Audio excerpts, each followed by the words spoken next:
करते। हाँ, मीराबाई के नाम पर आज भी बच्चे पीएचडी कर रहे हैं। लेकिन महाराज, मीराबाई के भाव को कौन गा सकता है? मीराबाई के भाव को कौन सुना सकता है? हर कोई मीराबाई बन सकती है? हर कोई जहर पी सकती है? हर कोई श्री कृष्ण के लिए अपने आप को निछावर कर सकती है? महाराज, मीराबाई बनना बड़ा कठिन। हर कोई मीराबाई नहीं बन सकती। आज कहते मेरे गोविंद ने देखा गोपियों के भाव तो बड़ा ही सुंदर है, पवित्र, उनके साथ रास क्रीड़ा करने के लिए आज भगवान खड़े हो गए। जितने गोपी हैं उतने श्री कृष्ण बन गए। बीच बीच आज कहते दो ही गोपी, बीच बीच माधव, बीच बीच में श्री कृष्ण प्रकट हो गए। अब बीच में किशोरी श्री राधा रानी की मधुर झांकी है। चारों ओर लाखों की संख्या में गोपियां हैं, लाखों ही श्री कृष्ण है। भगवान जब गोपी के साथ में रास कर रहे थे गलभैया देकर, तो गोपी के मन में थोड़ा सा अभिमान हो गया और गोपी के मन में किंचित गुमान हो गया। अभिमान में और मान में थोड़ा सा अंतर। बोले महाराज, राधा रानी के मन में मान हो गया और गोपी के मन में अभिमान हो गया। अभिमान तो होता है शरीर का और मान होता है आत्मीय के प्रति रूठना। बोले महाराज, इसे मान कहते हैं।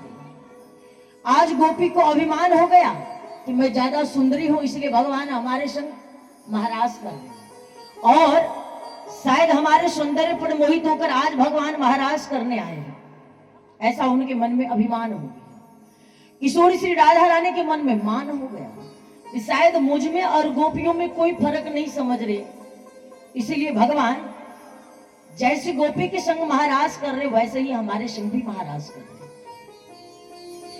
इन गोपी के शबक मध्य को हटाने के लिए किशोरी श्री राधा रानी ने अपनी प्रसन्नता के लिए बोले, आज किशोरी श्री राधा जी परम प्रसन्नता के लिए आज राधा रानी को साथ में लेकर मेरे गोविंद समस्त गोपियों के बीच से अंतर ध्यान हो। आज वहां से अंतर ध्यान हो। अब तक गोपी को गलबैया में श्री कृष्ण नृत्य कर रहे थे। अब जैसे ही राधा रानी को लेकर गोविंद अंतर ध्यान हुए तो सभी गोपी रोने लगे। सभी गोपी कहती है, श्री कृष्ण आप कहां हो? हे प्राणवल्लभ आप कहां हो? हे बालकृष्ण आप कहां हो? लेकिन कृष्ण का दर्शन तो किसी को नहीं हो रहा है। गोपी ने श्री कृष्ण को वृंदावन के एक एक वृक्ष में जाकर देखा, एक एक झाड़ी में जाकर देखा, एक एक लता पता में जाकर देखा, लेकिन यमुना किनारे देखा, ऊंचे पर्वतों पर देखा, लेकिन गोविंद का दर्शन कहीं नहीं हो रहा। श्री कृष्ण को खोजते खोजते गोपी की ऐसी परिस्थिति बन गई कि जो भी सामने आवे उसी को श्री कृष्ण समझे। कोई भी संदेश वाहक को देखे तो गोपी समझे कि श्री कृष्ण का कोई तो संदेश लेकर आया होगा। आज गोपी सबसे पहले वट वृक्ष के पास जाती है और उन्हें बोलती है कि आप तो विष्णु स्वरूप हो, आपको तो सारी दुनिया पूजा करती है, आप बताओ। बोले, आपने मेरे प्राण वल्लभ मेरे प्रियतम को कहीं जाते हुए देखा है क्या? आप बताओ, मेरे श्री कृष्ण को कहीं जाते हुए देखा है क्या? बस कुछ ही क्षण आप सभी और शांति रखें। भगवान की झांकी आप सभी के बीच में आ रही है। हाँ,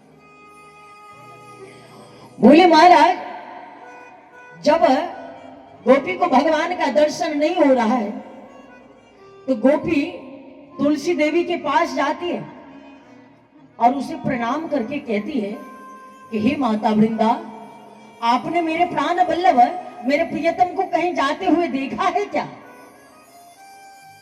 आप तो मेरे प्रियतम के प्राणों के प्रियसी हो। गोपाल जहां कहीं भी गए होंगे आपको तो अवश्य ही सपदन हुआ होगा ना। आप बताओ ना, मेरे श्री कृष्ण को कहीं जाते हुए देखा है क्या? उन्होंने भी कोई जवाब नहीं दिया।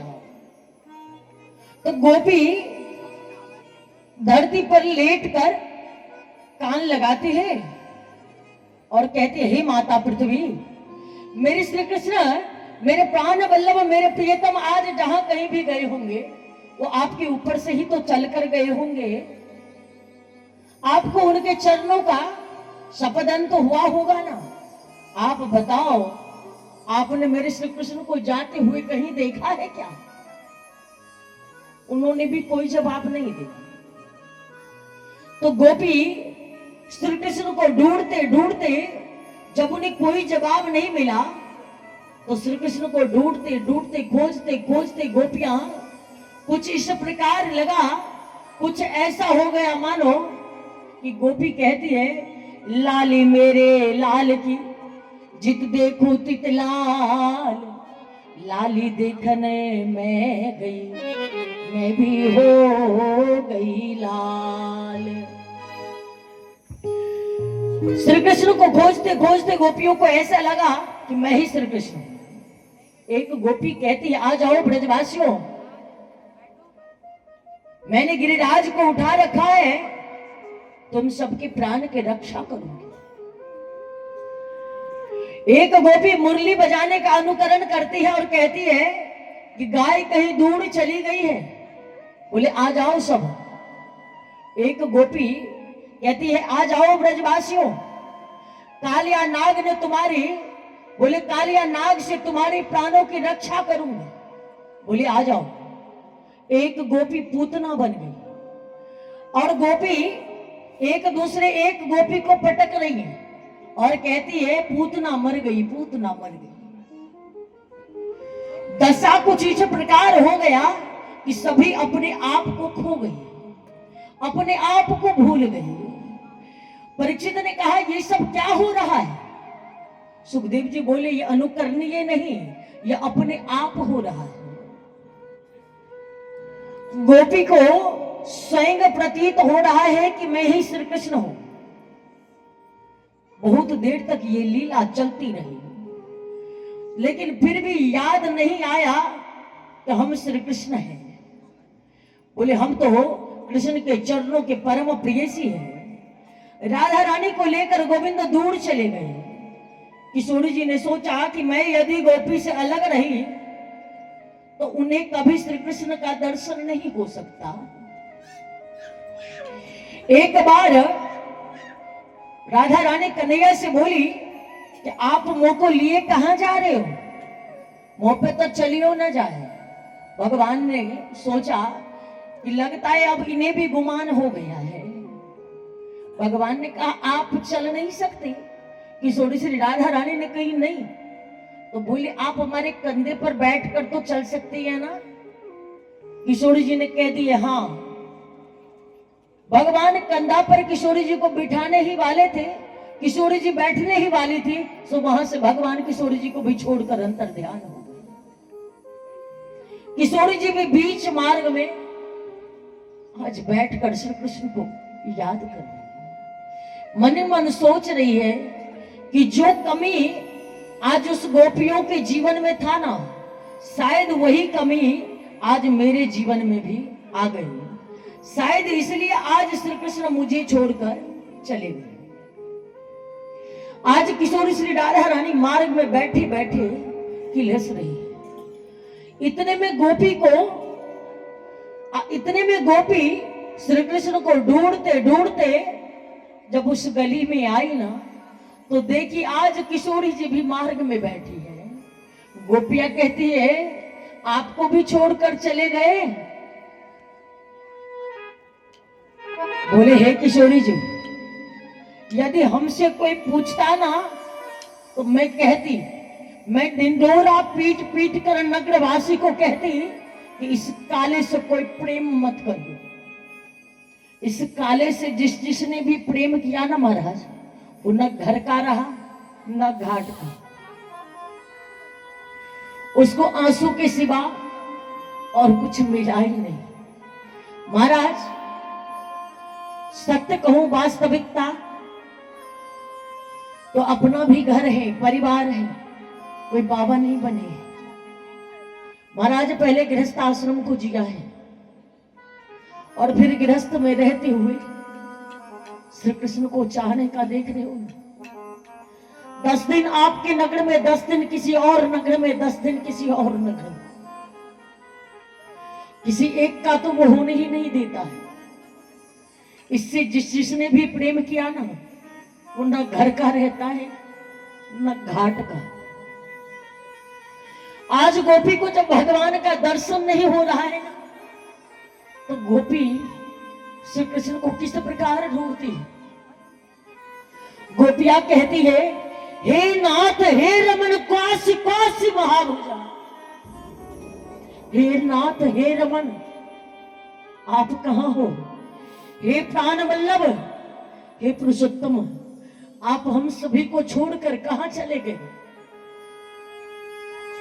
यदि इसी प्रकार छोड़कर जाना था ना श्री कृष्ण, तो उस विषैले कालिया नाग के मुख से क्यों रक्षा किया? यदि इसी प्रकार छोड़कर जाना था ना, तो क्यों हमारे सिंह महाराज करके प्रेम की जागृति किया? गोविंद, ये जो आपका प्रेम करने का तरीका है ना, ये मुझे बिल्कुल भी अच्छा नहीं लगता। पहले तो आप प्रेम करते हो और फिर मिलने से पहले बिछोह कर लेते हो। क्या ये प्रेम करना अच्छी बात है? क्या इस प्रकार बीच मार्ग में छोड़कर चले जाना अच्छी बात है? हे श्री कृष्ण, आज के बाद यदि मुझसे कोई पूछेगा ना कि आपसे प्रेम करने का क्या फल मिलता है, क्या इनाम मिलता है, तो मैं यही कहूंगी, जो मैं ऐसा जानती प्रीत करे दुख होए, नगर ढिंडोरा पीटती प्रीत न करी ओ।